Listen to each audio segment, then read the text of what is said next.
I've never felt female, but I used to play the part as one. Jamaica is known to be one of the most homophobic and one of the most transphobic countries in the world.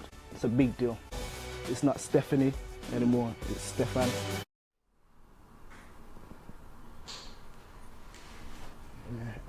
Mum's actually outside the door at the moment. I asked her to take part of the documentary. She didn't want to. That's why I feel deflated. Just hearing that Mum's not supporting the journey, that she doesn't want to be involved. And obviously that's my mum. Her main concern is my safety in Jamaica. As she is Jamaican herself, she knows what the possibilities are when you are of the LGBT community. I mean, she said they don't care. They'll kill you. I'm Stephanie and Thompson. I'm 34 years old as of now, and I was born into a Jamaican household, but I was born here in the UK, in a lovely little city called Wolverhampton. I had a really good childhood. Came from a two-parent family household. You know, there were seven of us all together as well. So I've got brothers, I've got sisters. You know, we are still very much a close family. You know, we used to sit around, the table every single Sunday. We used to have Sunday dinner as what we call soul food. You know, we used to, play lots of different games as well. We had a lot of family bonding time, and one thing that I really, really appreciated about my family is how close knitted we were, But I guess a few years into my childhood, my parents were working very hard, super hard to build a home over in Jamaica. And what I do remember is my dad got fed up. He was like, I'm fed up with England, I'm paraphrasing here. I'm fed up with England and I want to go back home to Jamaica. And by that time, obviously, I was the only one left back in the house. And so they were like, well, we can't leave you here in England. We're going to take you with us. And so I remembered my dad just put up the for sale sign outside of the house, and the house got sold and we moved to Jamaica. And I think I was around I must have probably been around 11 years old here. And so I was excited, but at the same time, I was sad because I'm leaving my whole family behind, to go to a place where I've been to regularly, but to live there is a whole different thing, right? And so I went to Jamaica and lived there for a while. I went to school there, made lots of friends. It was an incredible experience, and I really wanted to immerse myself in the Jamaican culture, whether that would be walking without shoes on my feet, whether that's carrying buckets of water on my head, whether that's going down to the well, and catching water, as I would call it. I wanted to be like a through and through Jamaican. But my mum had this etiquette about her that it was very important for me to uphold the standards of being a British woman. And so, or British girl, should I say. And so she was always like, no, don't do that. You don't just carry buckets of water on your head, all of that stuff. But what I recognized with Jamaica, whilst I was living out there, it was very normal to be sexual at a very young age. I had a fair few encounters, and to be fair, this is basically where I actually lost my virginity as well. And I was 13 at the time. I do remember being stalked by, this person. I don't know. I can't exactly. I don't know who he was, but I know that he stalked me often. And there's times where he would just be outside of my parents' home, waiting for me to come outside, sitting on the wall, speaking to me in the dark, and I was vulnerable at the time as well. This guy, I think he was around 25 years old. And again, it's normalized to be dating or, having sexual encounters with men that are like twice your age over there. But again, I was one of one. I was also quite afraid of him. And so there was a part of me that would submit because of that fear. And I also remember there was a friend, well, who I thought was a friend, who groomed me up until, yeah, groomed me for a while until he got his way with me one day. And I remember he took my virginity that day. He was 19 at the time. And yeah, I was just lying there in the thick of my blood. And I felt so ashamed. I felt so embarrassed. And I was just like, wow, this is something that I can't get back. And you just left me, and I thought we were good friends. And I remembered after that, it wasn't the same again. And that's how I knew this was grooming because You built me up to trust you, and then you just took my trust away Mhm. from me. You betrayed my trust. Tell me more about that. Uh, I just remembered he took me in his car and took me to his home, and I don't even remember if it was his home, but I just remembered, you know, going into his room and just lying on this bed, and I was quite reluctant. And yeah, he took advantage of me. And I think there's a large part of me that's afraid to say that he raped me, because in the back of my mind I allowed him, and that's because one, I was fearful. Mm, I right. didn't know what to expect. I didn't know if he was going to take out a knife on me, pull Mm, out a gun mhm. on me. I didn't know, and we were never together. We were just friends, you know. Right. Um, I've never named it rape. Right. Well, it was. It was statutory for sure. I'm so sorry that happened to you. A similar situation happened to me at 14. I got away, but then later, years later, someone busted in the bathroom on me while I was using the restroom and picked me up and threw me against the wall and raped me. Wow. Um, so I can just empathize. But go ahead. I want to hear more. Go ahead. Yeah. Wow. Yeah, I remember also, I believe it must have been on the same night that the guy who was stalking me, you know, lured me into the back of a church and also sexually assaulted me. Mm, I completely buried all of that. It's like it never happened, and which is why I probably struggle to name all of those things rape. mm, Um, but what I do remember is that I had there was something in me that was saying I will never let this happen to any other woman.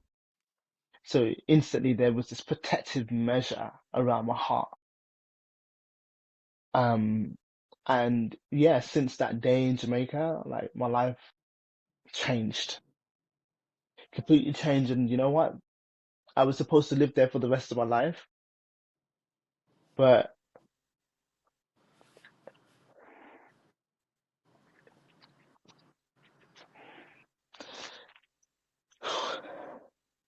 mm. I'm really grateful that the Lord put it on my parents' heart to move back to the UK, because who knows what else would have happened over there. And so I moved back to the UK shortly after that. But then that is when I also encountered my third abuser. I was in high school. I think I was probably around 14, 15, and I was living with my sister at the time. And I remember always going home and running into her house and closing the living room door, closing the blinds and locking myself in. And the reason why I would do that is because there was another guy who saw me. He was constantly in and out of prison. And so already my mind is like, this guy's a criminal. Now I don't know what he was in and out of prison for, but I just knew criminal. And so, he would take advantage of me, but he was different from those in Jamaica. He was way more forceful and way more scary. And so every time I'd come back from school, or most times, we would bump into each other. And there's times where he would lure me back into allotments and sexually abuse me. He would lure me into his home, and though I really didn't want to. I'd run away or try to run away. He would sexually abuse me in his home. He would physically abuse me on the streets, just in front of people, just slap me. I was Oh, never in a relationship with this guy. I was afraid of him, and I just grew cold towards men. yeah, My of heart course. grew cold. And Mm. now this is not to say that I was never attracted to men, because I was Right. attracted to men. I just didn't feel protected by them. I felt violated by them. When I would sometimes escape him and lock myself in my sister's house, I'd find Mm. myself escaping through American movies such as Love and Basketball, Two Can Play That Oh, Game, Soul Food, all these different movies that made me feel like, okay, I'm in a different world. But then what would happen in those movies is I'd want to be the male character. I'd want to be the male lead. I'd have this innate feeling that would be like, it's life would be better off being a man. wow. And that's how I would constantly feel. And so I allowed those movies to influence me as well, because it was almost just a place of escapism for me. My sister used to buy these DVDs and stack them up, lots of them, and I used to just indulge because it would Mm. help me to kind of numb the pain that I was feeling when encountering, this guy. And so, yes, I would go on to have boyfriends after that, but it was never serious. It was always transactional, Mm. until I reached the age of 16. I started college, and that's when I started to explore my sexuality. But the way I did that was by catfishing. So I used to catfish quite often with different Mhm. women. Um, and I'd pose to be a man. I'd have like a man's profile, a man's picture, on like, different social media networks such as Blackchat, such as Downlink, which was specifically for LGBTQ people, and all these other sites as well. And I'd just pose as a guy, and then I'd even give them my number. I used to call them, especially when it was nighttime, so that my voice sounded a little bit deeper, so I could convince them that I am a man, right? And Wow. so, yeah, like I did the most, but then I realized that someone was doing it back to me. And so in that moment, it was like a wake up call. Like, you need to stop doing this because now someone's doing it to you. How does that make you feel? But that was Mhm. enough for me to stop until I met someone who I felt like I fell in love with. And this was Mm. a girl that, lived near me at the time. And so I started to stalk her the same way that that guy used to stalk me. And so it was like now I'm starting to mirror the behavior that was projected onto me, but with Wow. women, right? And so the way I would stalk her is, I'd say, let's meet up here. And she's expecting to meet up with the guy that she sees on the photo, but she doesn't see that guy. She doesn't even see me, but I'm there. She just doesn't see me, right? And so it's not until I started falling in lust with her, I'll say that, um, that's when I was like, no, this needs to change. And she needs to know the truth. And so, to my surprise, she didn't actually end it. And that Wow. was one of my first encounters with a woman. I say one of it probably was the second. And then I started to build an LGBT community around myself. I used to put on nightclub raves specifically for the Black LGBT community. I used to have house parties all the time. So I used to basically be, that person to go to when you want to party. After that, I remembered around age 19, I met my first transgender friend, and I was just mesmerized because there's one thing that I hated, and that was being called a lesbian. I preferred the word stud, and stud obviously means just a black butch lesbian, but I Mhm. hated the terminologies. I didn't want to wear any of those labels. And so it's almost like I was trying to look for a label that fit me, almost trying to put on clothes, with the right texture so you don't get itchy. And Right. so when I met this person, they was telling me about, what they were taking, but they never referred me to take it. They said, I'm not gonna tell you where I get it from because I don't go through the doctors to get it, and I really Mm. appreciated that moment because, they could have easily told me where they got it from. I could have started taking testosterone early and then completely damaged myself along the way. because of no real medical guidance, right? And so they didn't tell me. But what I do remember is I started to imitate them. And so I looked at them, they had flat chests, they were very masculine, and I was like, I want to be like that. That is transgender. That's what I am. That's who I am. And so I used to Mhm. bind my chest with scarves. I used to wear sports bras to try and flatten my breasts at the time. Yep. I used to wear baggy clothes to hide my hips.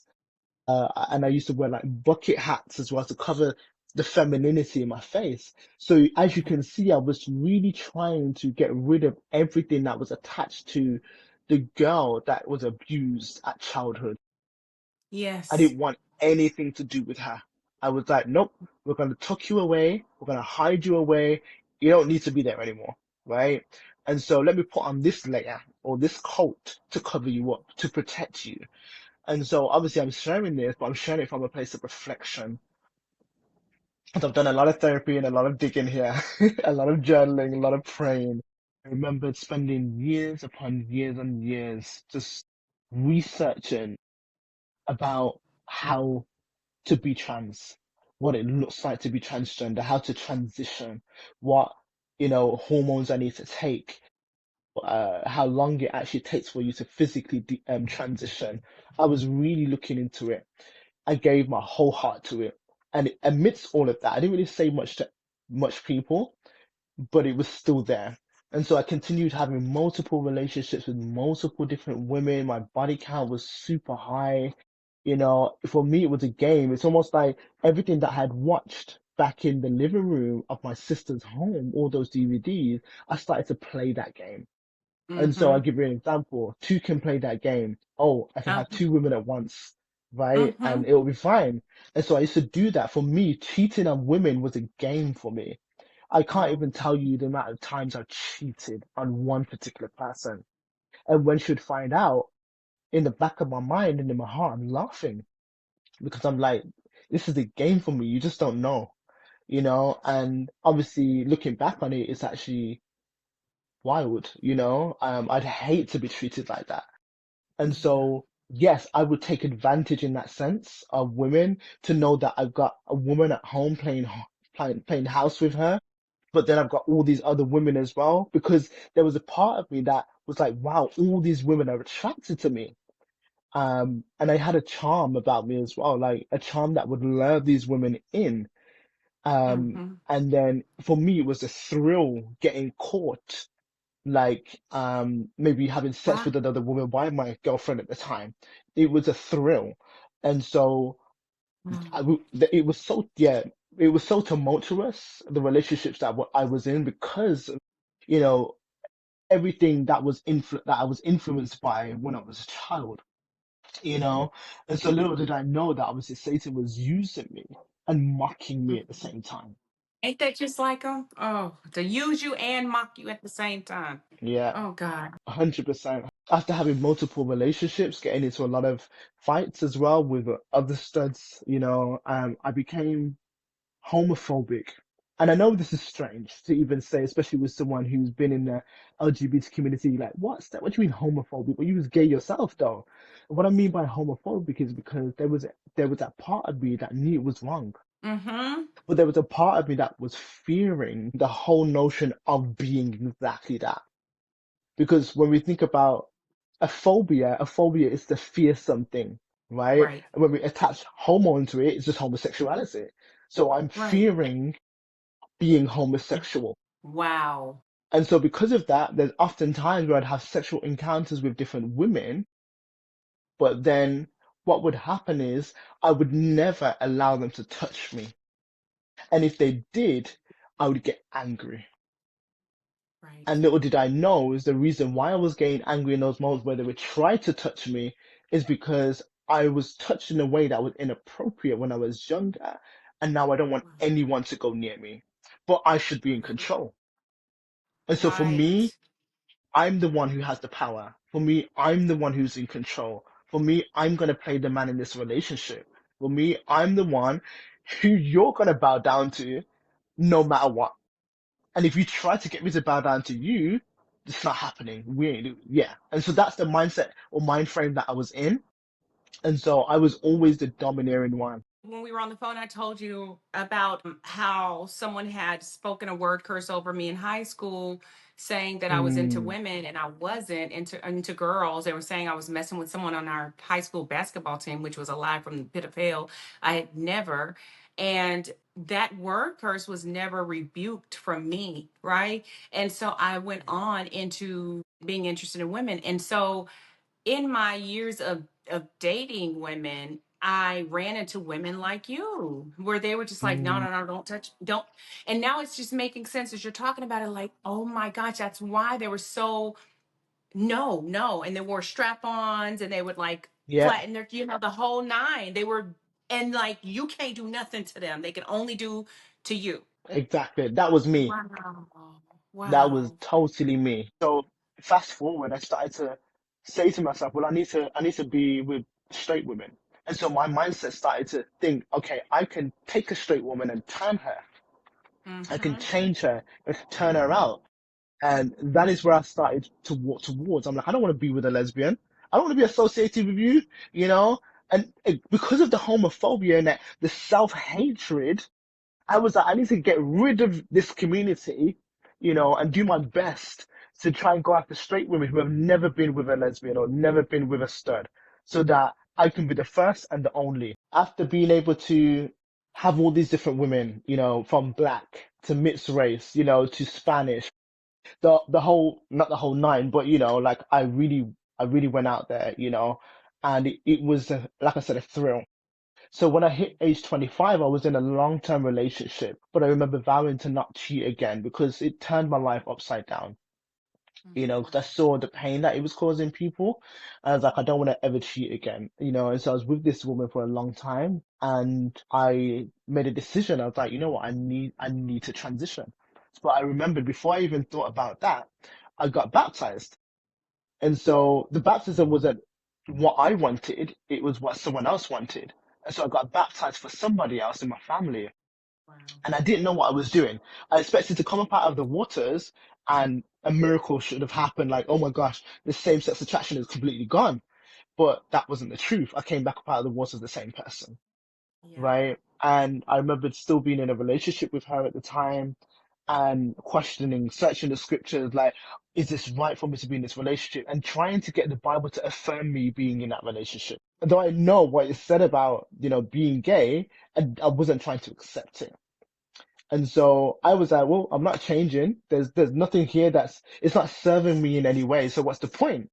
Right? And so a couple of months later, around September 2014, I was like, I'm going to transition. I'm going to change my name and I'm going to change it to Steffan Zachiyah.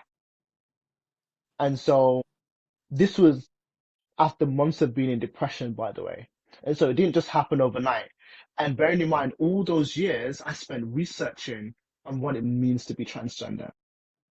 And so as I changed my name by deed poll, made it official, changed my passport, I changed my driver's license, I changed all my bills, utility bills, everything. And I was like, oh my gosh, it's becoming more and more real now. Right. And so we have to learn how to socially transition. And so I remember going to the doctors and saying, I know exactly what hormones I need to take in order to change. So this is what you need to give me. And so they gave me this thing called testo gel, which came in a small little silver packet. And then they said apply that to your shoulders every day. I think it was at least twice a day, right? And so I'd go home and I'd apply this gel on my shoulders. They said you can't touch women like that because it might just transfer. And I was like, oh, okay, I'm gonna have to restrain from sexual, you know, encounters a little bit, or just wear clothes or something, you know. And so yeah, I'd be applying this gel, and lo and behold, this gel started to change me. It started to change What? my voice. It started to change my face shape, started to change my shoulder, like everything started changing, right? And Just from the I jail? got it just from the gel, Wow. just from the gel. And I was like, okay, I need to start documenting that. I want to document my changes so I can see the change itself. And this is what I was watching other YouTubers do the same thing as well. And so bear in mind, this wasn't just out of the blue. I'd already stocked up a wealth of knowledge on how to transition before I did it. And so when I started taking testosterone and I saw the changes, the world started to know it as well. They started to see it. And because I built up such a status on YouTube, I had the BBC reaching out to me. I had radio shows reaching out to me. I had different type of people reaching out to me, magazines, all sorts, right? And it's like my status started to grow more and more. And then the influence also started to grow more and more. And then I did a documentary where I went back to Jamaica and came out to my family over there because the BBC had approached me and said, how about you go back to Jamaica, come out to your family? And then I thought to myself, this is awesome. I could do this so that it saves me having to come out to people again and again and again. Let me just do it in one documentary, which I know is going to blow up. And then I don't have to say it again. Everyone now knows me as Steffan Zachiyah, right? And so the aim was to get everybody to know me as that so they can address me as that. So no one can no longer address me as a woman. So I said yes to that documentary and I went back to Jamaica, though I was afraid. I remember my mom was saying you shouldn't do this because you know that they would try to kill you in Jamaica, knowing that Jamaica is one of the most homophobic countries in the world. I had my girlfriend at the time. She was like, "This is a bit wild. Yeah, this is too much. You don't need to do this stuff." But I wasn't listening to anyone because I already had my mindset on actually I need to do this so that I have to keep telling people to call me him or he. Mm-hmm. So when I did that, that documentary went viral. So many people were messaging me from so many different places. Facebook was just, my messenger was just going off. Instagram, I had people messaging me saying, "Oh my gosh, how did you do this? I want to do it as well. Can you point me in the right direction?" I had now even more women saying, "Wow, you look so handsome." Like, just basically luring me into their presence so that I could also have sexual encounters with them. And I was, obviously my head was growing. My ego was like expanding and little did I know, I was actually influencing and leading so many people to hell Mm. because of what I was doing. I was out here trying to be an advisor. This is how you transition. But little did I know, I was advocating for women to now start taking these testosterone injections to change themselves without realizing the implications and the consequences that would have on their bodies later on. And so I was an ambassador for Satan at that point, not an ambassador for God. I was an Wow. influencer for Satan and not for God, right? Mm. And so I led many people astray, even, in the little that I did. And so Mhm. now I started to, again, grow more of a status, more of an influential figure in the trans community, both in the US, in Jamaica, and also in England. And then I started to dislike it. I don't want to be known as transgender anymore. I just want to be Stefan. And so I wanted to desperately blend in with the heteronormative society without having these attachments of, oh, you're trans, oh, you're a lesbian, oh, you're this, or you're that. I just wanted to rid myself of all these labels that I once identified as because they didn't Mhm. fit right. When you put on baggy clothes, and you're like, I just feel like I'm being swallowed in these baggy clothes. They don't fit me, but here we are. I'm wearing it anyway. I'm gonna rock it anyway. You know, that Being was literally swallowed up. me being Uh-huh. swallowed up.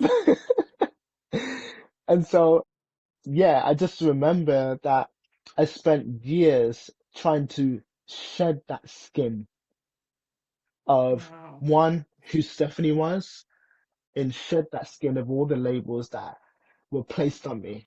2018 to 2019, I started to really think deeply. I started to think there must be something else out there. And I really started to delve deep into New Age spirituality. And so the thing that I was afraid of, I did. So tarot card readings, even though my mom used to be like, "This is True. witchcraft, what are you doing?" Yep. Yep. Like Yep. crystals, meditation, like yoga, chakra balancing, astral projection, mushrooms. I went full Reiki. force into it. Reiki. I was so intrigued. I was like, I want to get close to God. I remember saying to my friend at the time, actually, that I moved in with because we started a business. I was like, I want to I want to get close to God, but I want, I like the way that you're close to God, because what I was trying to do was Mm. formulate a God of my own, because Ooh, yeah, like oftentimes we formulate these idols and call it God. yes. He was like, yeah, I mean, I don't know much, but I'll help you with what I do know. And so that's when I got into New Age spirituality. I remember I did something called past life regression. And this is where I'd go and see someone who was a hypnosis. Yep. And in the back of my mind, I wanted her to tell me and convince me that I was a boy in my past life. And Mm-hmm. so I laid there on the table and we went into the hypnosis. And I saw myself as a little African boy in the middle of a desert taming lions. And I was like, confirmation. I knew that I should have been born a boy this whole time. And so that gave me a confidence. Like I told you, I knew it. I'm a boy, I'm a boy, I'm a boy. And I tell people this. I was like, I was a boy in my past life, right? So I'm given these illusions that Satan is actually painting These of my life, imaginations that we're supposed to these cast down. imaginations. My God. Exactly. So I was in Scientology, and that was something that we used to do. We used to go into past lives. As we were in therapy, whatever would come to our mind, we speak. It's showing us past life stuff. And this is, the Wow. Bible's never been more clear. Cast Yeah, down these imaginations, right? They are not from absolutely. me. The enemy is putting Right. thoughts in your head. Oh my goodness. I was like, yeah, confirmation. And I became so confident in that. And then I remembered getting into the manifestation, law of attraction. And I was like, let me put this stuff into practice. Not even knowing that even law of attraction was inspired by the Bible. Because the Bible says, ask and it shall be given to you. Seek and you shall Uh-huh. find. Knock and the door will be open. What's the secret? The secret is exactly that, right? But Mm-hmm. people are using it, Mm-hmm. or Satan is using it, taking it out of context, right? And paint and selling it into new age. That's what he Mm-hmm. does. Create a counterfeit reality. And so I started to buy into this counterfeit reality of, okay, manifestation, I can get whatever I want. If I sit here, meditate and manifest, and I can manifest the very thing that I want.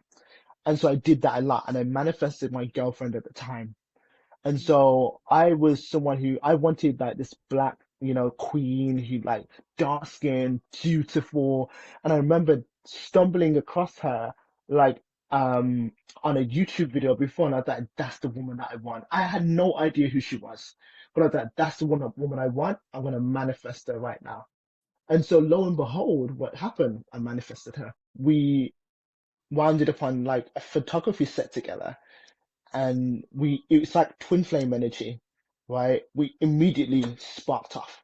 Now I was in a relationship and so was she. And I was like, no, this is the woman that I need. This is the woman I want. I was like, wow, like what a woman, just exuded this extreme feminine energy that I was so attracted to that I couldn't stop thinking about this woman whenever I went back, though I was in a relationship.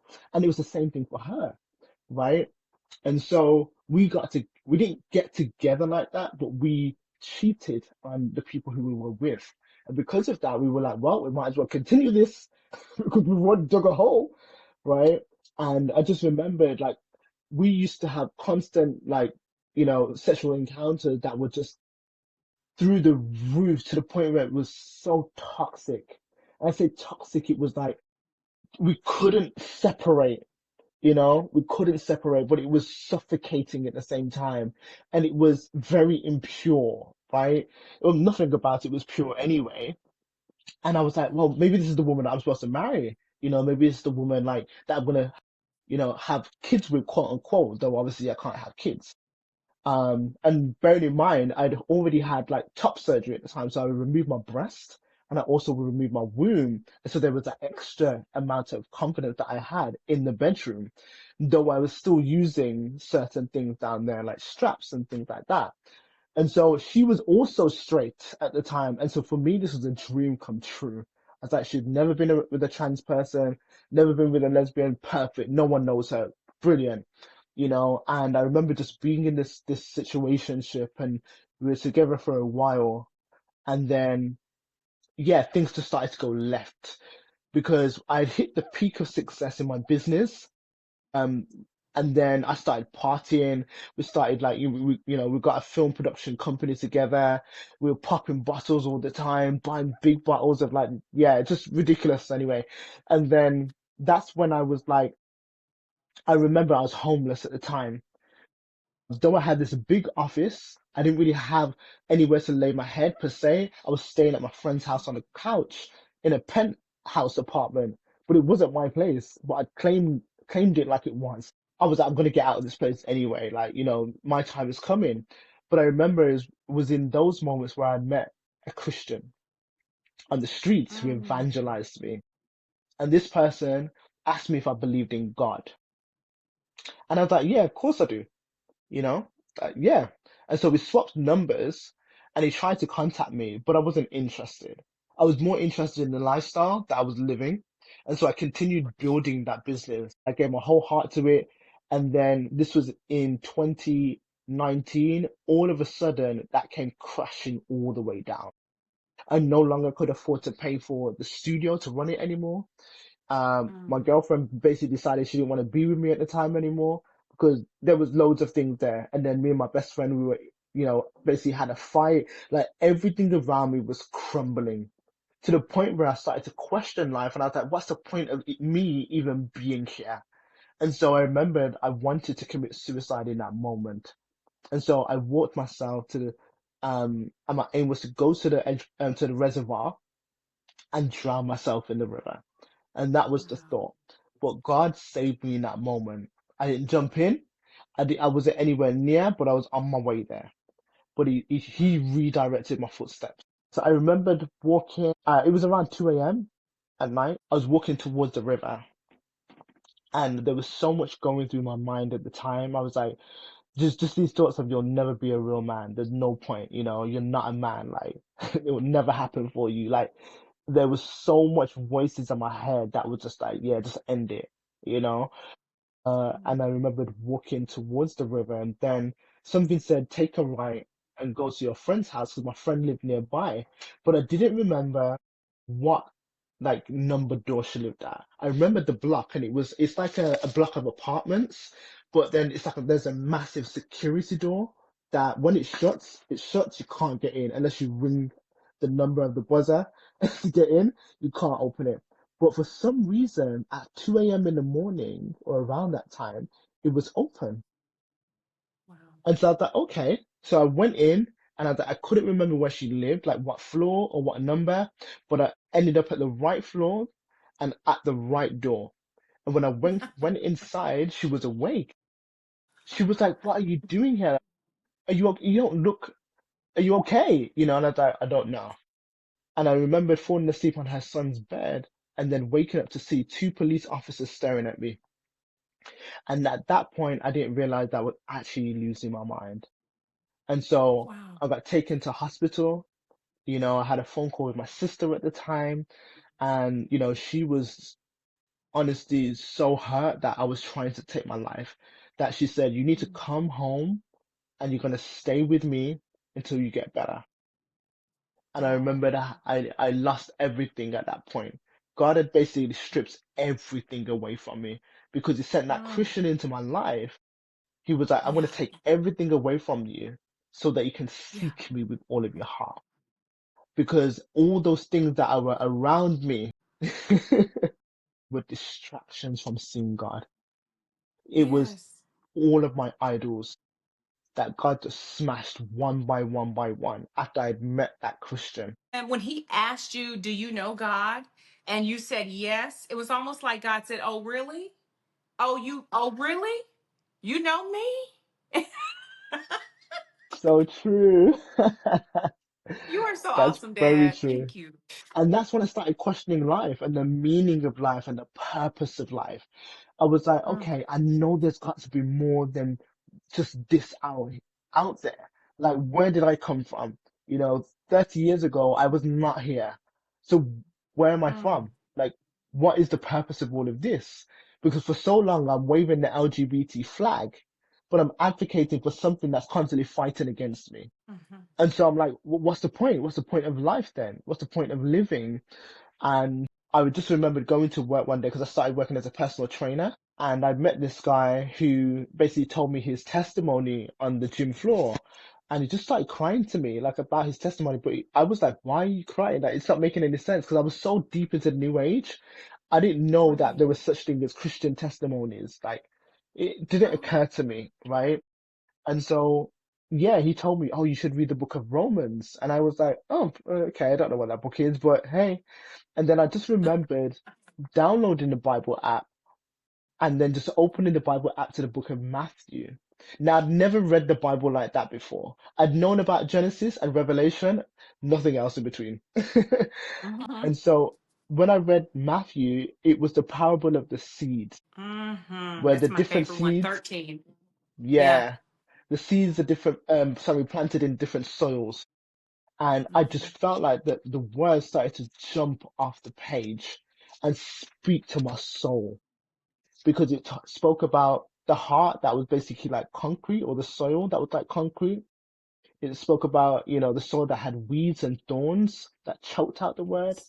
It Mm. spoke about other ones, and I was like, wait there, which one am I? Which soil am I? Not knowing that it's talking about the heart, but I'm like, which soil am I?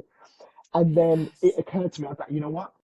I just get right with God. I was like, God, show me if I can be transgender and worship you. Because I want to worship Mm. you, but I need to know if I still can be trans and do that at the same time. And so God started sending me all these different signs to say, no, you cannot. All Mm. these signs, and I was like, no, no, this can't be true. Like, no way. I need to know. I need to know, right? And so I remember coming across a YouTube video where I saw someone detransitioning for the Lord. And I felt so sick to my stomach and repulsed. I was like, that will never be me. But I was so Mm. sick. I was like, no, this can't be me. Then I ignored it. And then all of a sudden I met this guy who came into my workplace who said he came from, I think it was States, United States, to preach. And then he was like, is there anything I can pray for? Do you have any ailments, like, anything wrong with you? I was like, well, I have a ligament that I've been having problems with since age 19. And he's like, okay, I'm going to pray for you. I'm going to put my hand on you and pray for you. And so he prayed for me. And then he was like, walk. And I was like, okay, I'm going to walk. And he was like, do you feel the pain anymore? And I was like, no, but I lied in that moment because I still felt Mm. the pain. And I was like, well, if you're trying to say that you're doing healing on me, okay, but I'm still feeling the pain. Right? And then he gave me a number or no, an address to the church that he was going to preach at. And then I remember going home and praying because I came across another church invitation on my WhatsApp story. And I remembered that that person who posted it on their story, I'd met them a year ago. But I had to message him. I was like, I don't remember who you are, but I've seen this church flyer and it looks awesome. Can I come to this? He was like, yeah, yeah, sure. And so now I've got two churches that I could go to. And I was like, I don't know which one to go to. Is it the one who tried to heal me, or is it this one that I met a year ago? And so I went into prayer. I was like, God, show me which church I need to go to.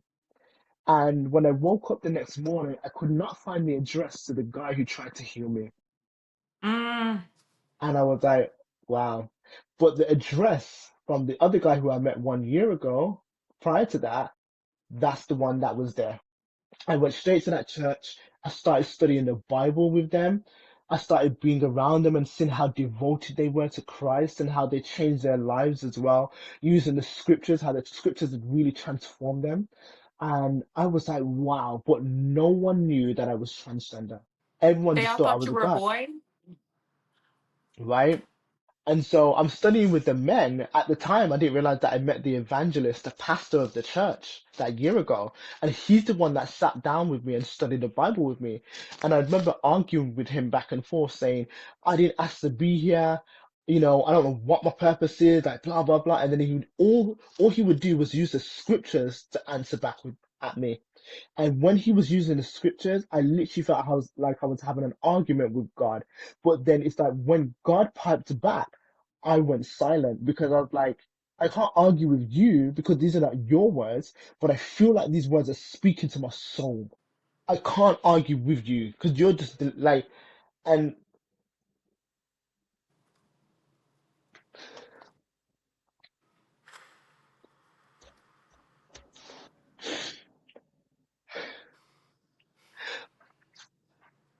I just wanted someone to show me the truth. Because for so long, I'd been called an abomination. For so long, people have been telling me I'm going to hell.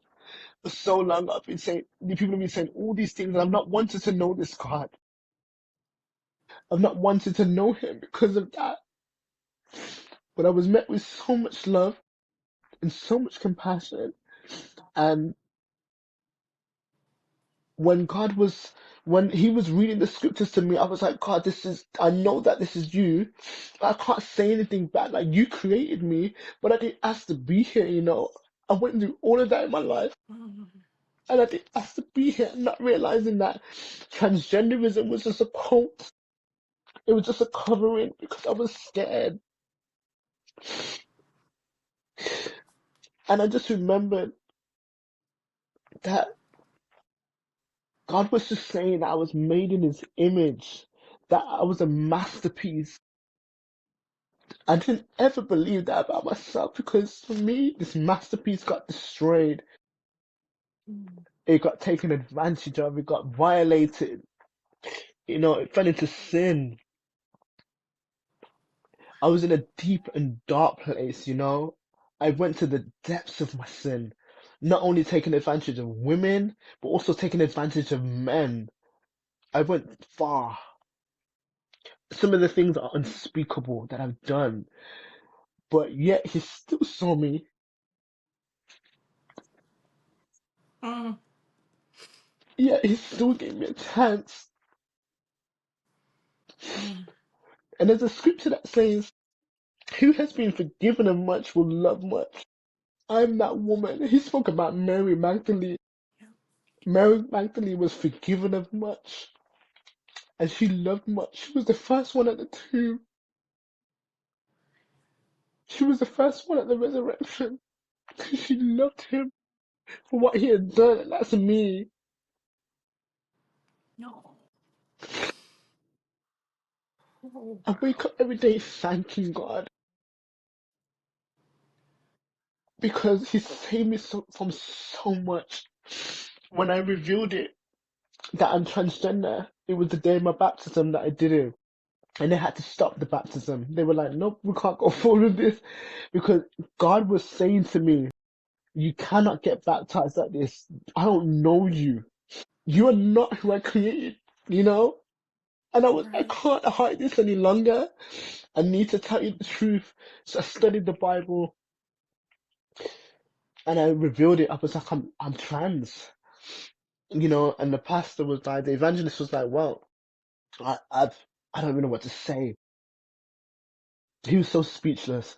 But lo and behold, he passed me over to the women's ministry leader at the time, and she got into my life. And what I realized was I had to start studying the Bible again, but with women this time. So instead of the men, with the women. And what God did there is with the men, he gave me the head knowledge. With the women, it was heart transformation. So he made me know about him with the men, and with the women, I then knew about him with the heart. Mm. Mm. Mm. And so they challenged me. They called me to true discipleship. Is to start living as a disciple, you're gonna have to start repenting. Start Mm. shaving your beard, changing your clothes. But they all knew that it started with a heart transformation. I first had to be willing. And so I remember thinking, this is too much. This big status that I have, what are people gonna think about me? The documentary that I did, what are people gonna think? I thought I'd never ever be a woman again. Mhm. But then remember waking up one morning and the minute I stepped out of bed, it's like something just changed my heart in that moment. And I just started crying. There was nothing that happened other than something happened in my heart. And I Mm. was crying tears of absolute and pure joy. I don't know what it was, but all I knew is what I was compelled to call the women and say, I need to get baptized. And I remember saying in that moment, I don't care if I ever or never look like I'm a woman again. I just want to worship you. And then they called them, and I was like, baptize me now before I change my mind. But there was no change in my mind because that's exactly what I meant. Of And then course. 2 days later, after finishing the studies and just getting fully open with these women, telling them my whole life and sharing all my sins with them, everything that I'd ever done, like the Samaritan woman, Jesus was able to tell her everything that she'd ever done, right? And I did this, I was like, I need to tell you guys everything. And so I got open about all of my sins, confessed everything that I could remember, so I could have a clear conscience before going into the waters of baptism. And this was during Mm, COVID-19, and I got mm. baptized on April 19, 2020. And that's when I gave my whole life to the Lord, and I've not looked back since. Though I probably peaked at Babylon and Egypt at the time. Right. I probably peaked, but thank God I didn't turn into a pillar of salt. That part. That's the grace. Yeah, that's the grace. It's so important to have stories like yours to walk people through because the enemy is so subtle. He comes in so many different ways, Yeah, right? Through kids' cartoons, right? right, And right. so I'm just grateful for you, your story, what you allowed God to do through you. And the enemy, of course, tried to take you up out of here because your voice, you are a voice of the voiceless. You're a voice of the people who don't know what is going on. And you're Mm. like, I can put words to what you got going on, right? The enemy tried to take you slap out of here so that you could not help everybody else. He knew that you were super on fire for the kingdom of darkness. And God was like, no, you're not going to take Mhm. my daughter because just as on fire as she was for that kingdom. Oh, yeah, you about to see her rock out for my kingdom and pull Totally. these people out. With your mom, how's that relationship now? With my mom, I remember that when I decided to get baptized, I didn't tell anyone. And so I think she found out through a video of my baptism, and she was just elated. She was tearful, she was joyous, overjoyed actually. And she's like, wow, I now have my daughter back. And even hearing those words, I was like, whoa, I now have my daughter back. Wow, that must have cut so deep for her because I'm not a parent. I can't even imagine my kid making that decision to transition and then losing, the daughter I had and now turning into a man that I never had. Like I can't imagine how that must have felt for her. But she was just elated to know that she's finally got me back. She can finally now call me Stephanie. She can Oh, finally, that's just yeah, have a beautiful little last one left. I know you said you did not have a womb anymore. I Yeah. remember you cut your breasts off, but I didn't realize that you had your womb taken out. Mm, So tell me just about how that makes you feel now. yeah, for sure. So when I removed my womb, I thought to myself, I'm never gonna have children anyway. And so I might as well, yeah, get rid of it because if I continue to take testosterone, my womb can end up cancerous. So I'd rather not have cancer. So I decided to go to great lengths of removing it so that I could avoid that. But then after becoming a Christian, journaling, praying, and reflecting on what I did, I started to mourn the children I could have had. And to the point where I almost left God because the guilt had weighed down so heavy on my shoulders. And for months upon months upon months, it was still such a delicate topic for me. It was hard for me to speak about it without crying because I'm like, wow, I will never be able to ever see my children. I'll never be able to see little mini me's. And that cut so deep. Like I'd Mm, gotten rid of a whole generation that could have carried on some sort of legacy. bless your heart. You know, what came to mind was Isaiah 54. That starts off, "O barren woman who never bore a child." This was a scripture he gave me when I came back to Christ and I'd had an abortion. I turned my face from you at one point and I was angry with you. But now you are going to have all of these things and turquoise and rubies and just If you haven't read it, I'm sure you have, but go back and read it. Just, it's so beautiful to us, you know, who don't have children. Yeah. And also, all of these things were written too. You know what I mean? Amen. Amen. And you have nations. Oh my gosh, the amount of children, the nations you have, all the children Amen. across the world who are changed because of you and your decision, your obedience, man. One thing that I'd advise my younger self is to think long and hard about the decisions that you're going to make before you make them. Don't do anything rash. Just because you feel something one day, that feeling might go away next week or even the next 24 hours. Yeah, think long and hard about the decisions that you're going to make, because the decisions that you make today are the consequences of tomorrow.